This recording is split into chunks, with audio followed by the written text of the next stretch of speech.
Along the way, in addition to admiring the breathtaking landscapes that flow on the sides, I observe with admiration the motorcyclists that we meet on these dusty dirt roads.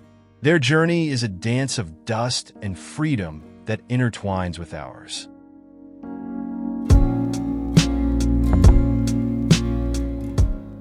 Finally, after kilometers of waiting, we arrive at the Namib Naukluft Park, an immense expanse of wild nature that welcomes us with its solemn silence and an intense light that seems to sculpt every detail.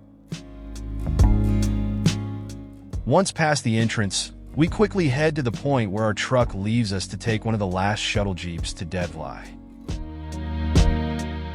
Arriving late, we can still leave, but we will have limited time for the visit. This park is truly beautiful in all its breadth, which is remarkable. It is in fact the fourth largest national park in the world. But here, in the space of a few kilometers, very different landscapes follow one another that leave you speechless.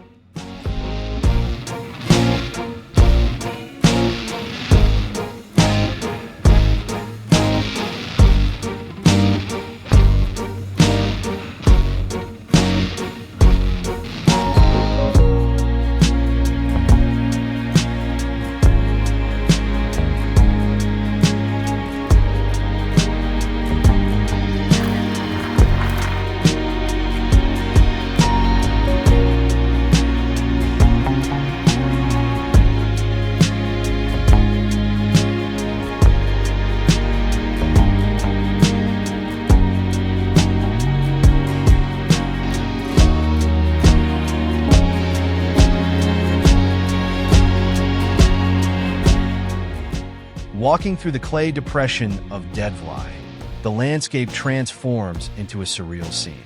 The skeletons of acacia trees, blackened by time, stand like perfectly placed sculptures, forming a striking contrast with the red sand dunes and the bright white clay.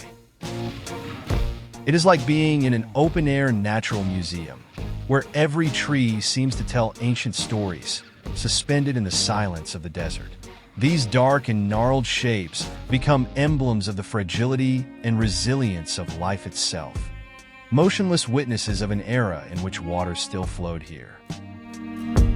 Deadvlei is not only an evocative landscape, it is also a warning. It tells us about climate change, about the slow but inexorable transformation of the territory, which has transformed a fertile lake into an arid, lifeless expanse.